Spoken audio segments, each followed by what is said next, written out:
Okay, so today we're fitting Justyn's new turbo, his SX200. So what we're going to do is take you through the process of step-by-step, of fitting the manifold, the turbo, downpipe, and then everything else that bolts to it. And hopefully try and show you some of the kind of points that are good to know if you're going to fit it at home, or what you can kind of expect, what's included in the kit and why you need it, more or less. So yeah, let's get on with fitting the turbo. My turbski. Your spoolie boy. My spoolie boy. Your Nagasaki noisemaker. My whirly dinger. Your Wu-Tang war whistle. My Barton bonnet bomb. Your Hurricane howler. My Beijing blockbuster. Your Wigan whirly boy. My spinny thing. Light hole pole magnet. My Spulius Caesar. Your Tokyo typhoon. My choo choo boy. Your faster fan. My Ringland roaster. Your Texas tornado. My twirly whirly get there early. Your juice jet. My Shanghai cyclone. Your freedom whistle. My whirly bird. Your T-boy time bomb. My Gus grenade. Your Bangkok blow and go. My Polynesian pressure cooker. Your Manchester motor masher. My woohoo whistle. Your shaft shaker. My Tennessee twister biscuit. Your Bangkok breaker block. My wasabi windmill. Your big boy blowy. My Russian rod roulette. Your Rotherham rod knocker. My screamy screw. Your atmosphere amplifier. My winding wheel wrecker. Your twisty boy. My gear grinder. Your Beijing blow dryer. My waffle iron. Your boogie booster. My bling bling spinny.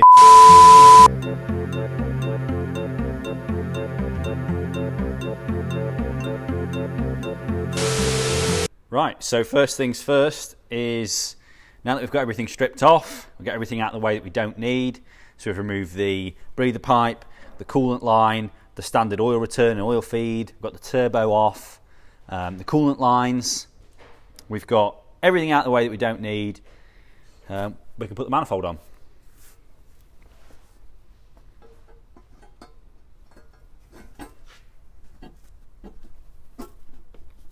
Okay, so we've got the manifold on now. That's all tweaked up, obviously with a new gasket.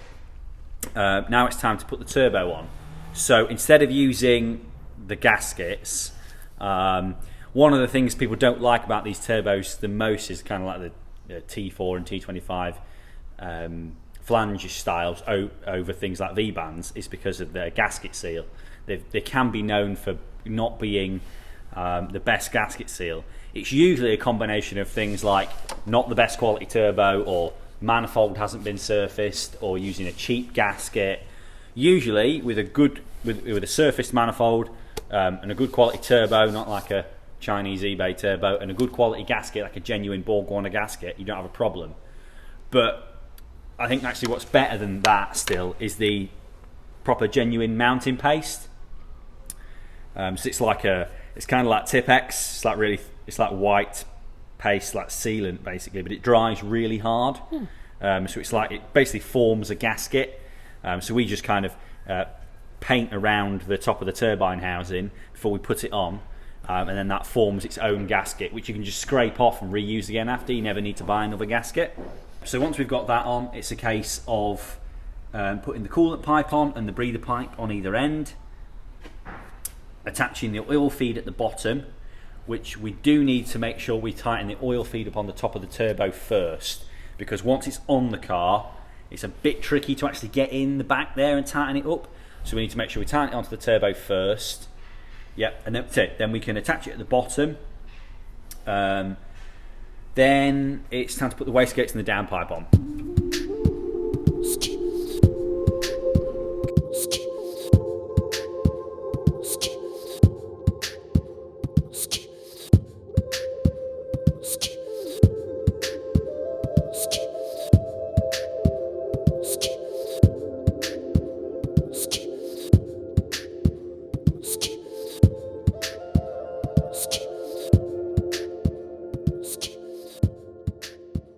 Okay, so one thing we need to do when we're fitting these kits is, because there's like a 90mm or 100mm intake,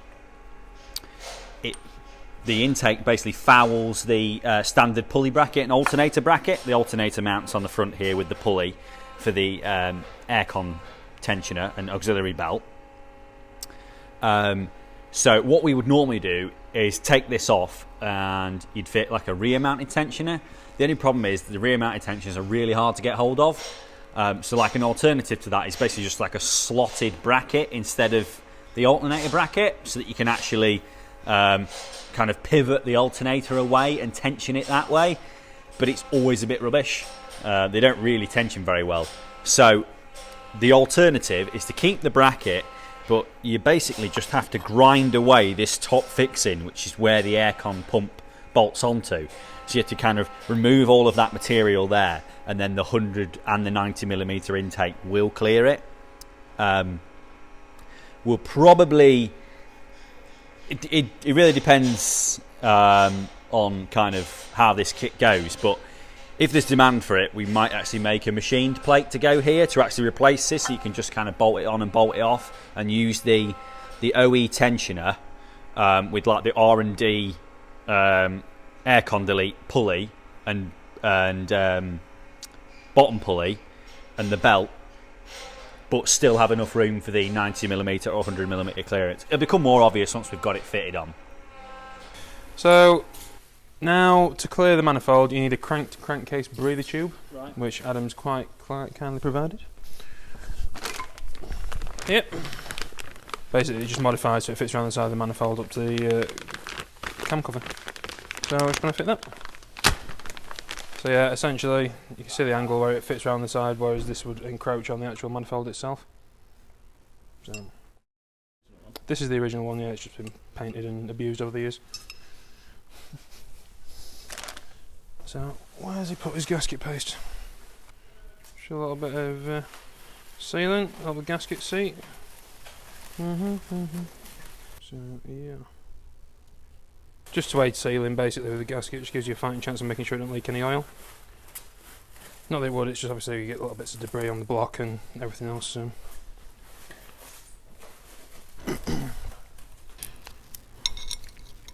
let's do this, just make it easier for locating it on the block. And plus you've got no chance of dropping it in your opening for your crank, which would be a bad time.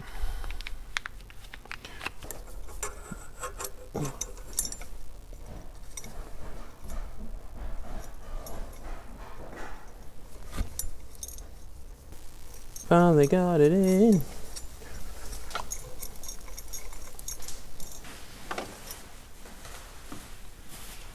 Felt right.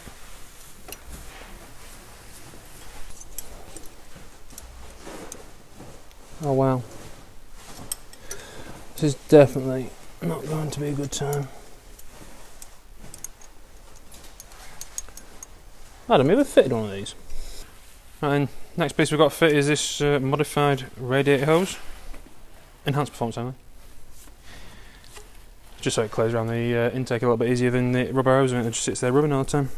So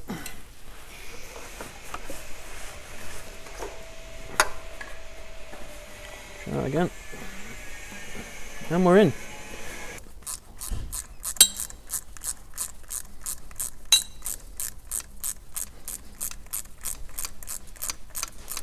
Right, wastegates, downpipe.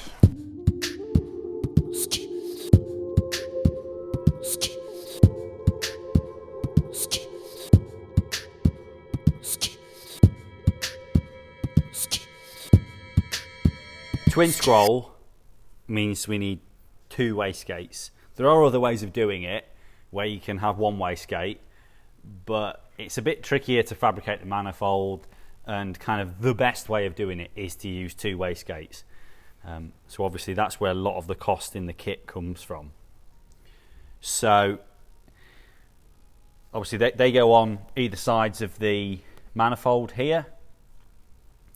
We've got the valve seat in there, and then there's a spring in the back, so that obviously holds the tension. When we put that on there, we'll have that little gap.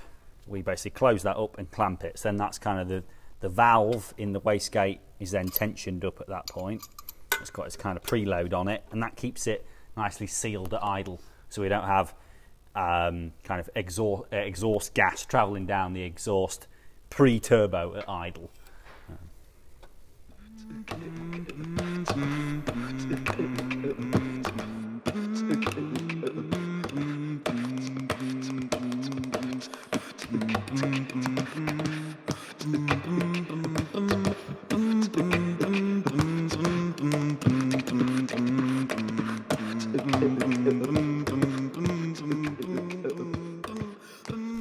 We're now ready to put the downpipe on. Obviously this is like a fully recirculated downpipe, so we've got both wastegates feeding back into the downpipe. Obviously, we want the kind of shallowest merge angle possible, so that we don't disturb the airflow out of the turbine housing with the wastegate gas. We want to try and keep everything flowing in the right direction, so that's why they're in at such a shallow angle. Okay, so we've got that in the position. The glamorous assistant Justyn passing me the clamp. This is where it starts to get a little bit tricky. So I've got it. I'm fairly well practiced. Just got to try and get it roughly in the right position, and then she's on. Yeah, we've got that roughly in the right position, and from the bottom we can, from the top even, we can wind it up.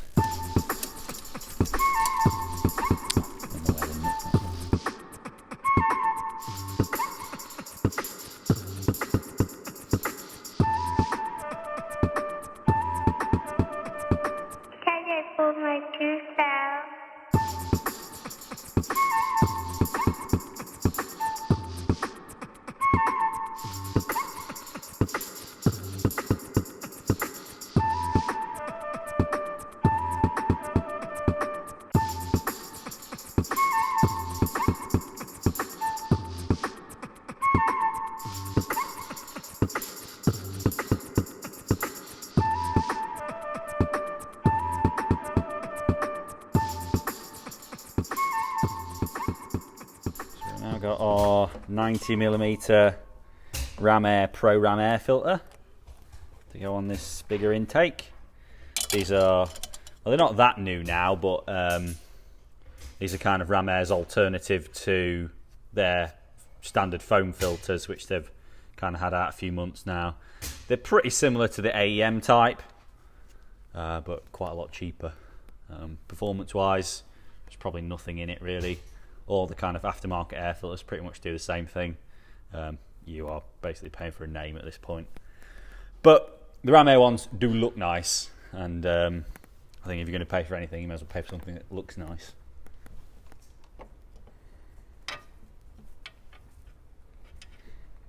So it's a nice tight fit, which is good.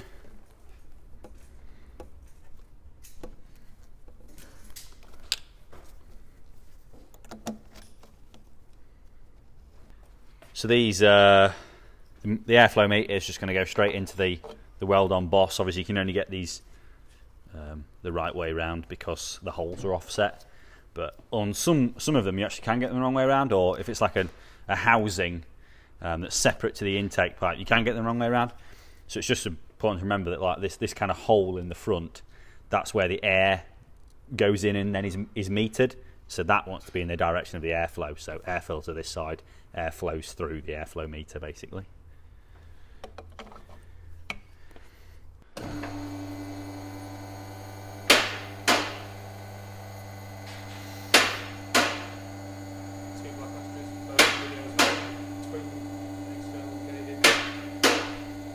Looks pretty cool, doesn't it? You excited? We're now ready to do the oil return. This is the first time we're using our new style return. So what we'd normally have is just a fitting on the turbo and a fitting into the block, and then like a push-on silicone hose, and it works, but it doesn't. There's definitely better ways to do it, and I've kind of been trying to find a better way of doing it for a while. I always knew the way I would like to do it, but doing that on a small scale, you know, when you sell, you know, not enough kits a year to actually warrant the investment of like 100 fittings, which is what it would take to get these kinds of things manufactured. Managed to find something off the shelf what fits. So we're going to use like a thread-in fitting on the block with a dash 10 fitting on the back, and then we've got a kind of flexible section which is expandable, so we can kind of shape that to fit. And that is going to be a much better solution than silicone, because it just doesn't last. When it's high temperature oil, the silicone will last a while, but eventually the silicon's just not designed to take that kind of high temperature oil, and they just start to seep and leak. Yeah, if you can make this kind of thing more reliable, an oil return is definitely the kind of thing you want to make more reliable, because hot oil dripping out the car, it's just not fun. So yeah, this is the first time we're going to have a go at using one of these. I'm pretty sure it's going to work out a lot better than the silicon. So it's just a case of fitting into the block, get that in there, and then tweak it up with our spanner. I can see. So that's tight into there. Then it's going to be a case of winding our fitting it. So we'll probably want this kind of straight to get it in, and then we can bend it to shape.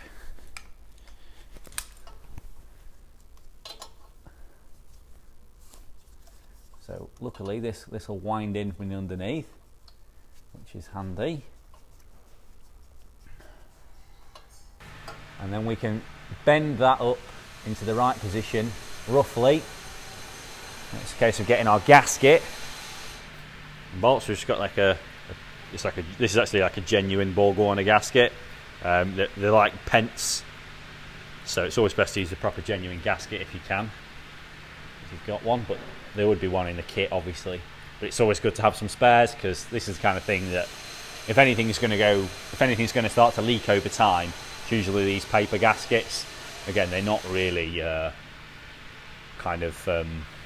like the standard Vauxhall oil return actually has like a machined ring in the top of it with an O-ring, which is like a proper nitrile rubber O-ring, which is again much better for long-term hot oil than a paper gasket. But again, you've got to work with what you can get.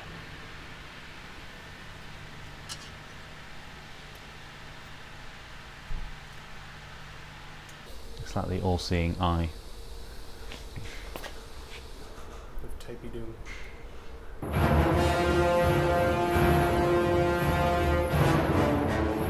I have tape doom. Not Mount Doom, it's tape doom. Currently on Mount Doom. You shall not pass! Right, so we've got the fitting bolted up to the turbo now. Now we can kind of get it, make sure it's in nice flowing shape. That's the beauty of this steel corrugated pipe. We can kind of get a nice flowing shape out of it, and then we can tighten it up at the bottom. So that's nice and tight. That's hopefully going to seal. But we'll obviously be able to check all that once we can start it up. So now it's a case of connecting up this oil feed. We've got the adapter in already. Okay, we've got the adapter in already. It's not tight though, apparently. So we need to tighten that up. So we've got that nice and tight. Again, you don't want to go over tight, especially with like a long pair of spanners. It's kind of easy to go over tight and destroy all the threads. So we've got the adapter into the standard oil feed line. That's a case of winding on our Dash 4 Teflon oil feed fitting until that's finger tight. Like that, and then we can tighten that up as well. Again, I've got a adjustable wrench for the aluminium AN lines. You don't need an adjustable, but it's definitely handy to have it. You can just make do with normal steel spanners, but these do definitely mark the fittings less. And an adjustable is a bit less of an investment than a full set of AN spanners. Right, so we got that in tight. Again, that's tight enough. It's always best to go tight but not over tight, because you can always retighten it, but if you strip the thread, that's it. It's done for. So it's always better to go on slightly less than you think, and then you can always tweak it up a bit more. Right, so now from the bottom, we've got the oil return on and nicely shaped. We've got the oil feed on, with the heat sleeving on it, so that's going to be fine. Now it's a case of building up this boost pipe work. So we've got the recirculation valve to go in here. So we're going to have a silicon 90-degree bend off of here, and then a silicon T-piece, and then two couplers to join it all together.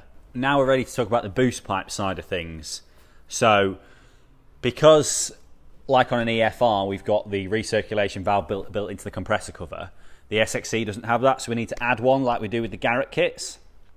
Now, how this differs from the Garrett kits is that the Borg-Warner turbos, the twin scroll ones, sit about 25mm lower, which makes it quite hard to get out from the compressor cover and then across to the intercooler without having the boost pipe rub on the subframe. So this looks a little bit DIY, and that's because it is. This is kind of like the test fit with the AirTech intercooler, and then we're going to have a piece of hose made, which is essentially one piece. So we won't have these hose clips here, and it'll have this spouting. But what it will be is the perfect fit to come off of the compressor cover into the boost pipe. So what we've got now is, with this on here, we've got loads of subframe clearance. We've got our recirculation valve pointing up back towards the air intake. So then we just need a short 90-degree hose in between the intake pipe and the recirculation valve, and then that keeps all of that pipe work really neat, really short, and therefore more efficient. So we'll just have a 90-degree hose in between there, and this will all be one hose with no clips in here, basically.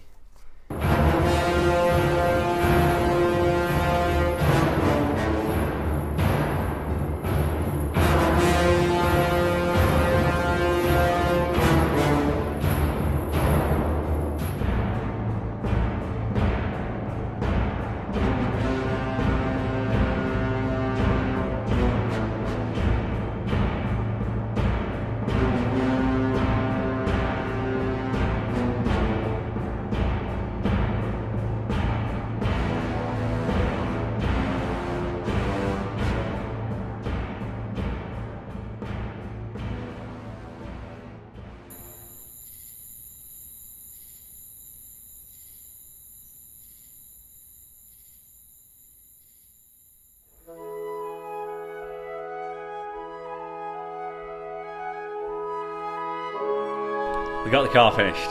It was late. Very. So we didn't continue filming into the night. No. We had a little issue with the oil feed. Yes. We got that sorted. And then it was to R&D Motorsports the day after. Which was also a late night. So how did that go? Yeah. It went well. We knew basically my aim was for 400 brake horsepower, and on the first pull it managed that on the base map, so without anything else she was away.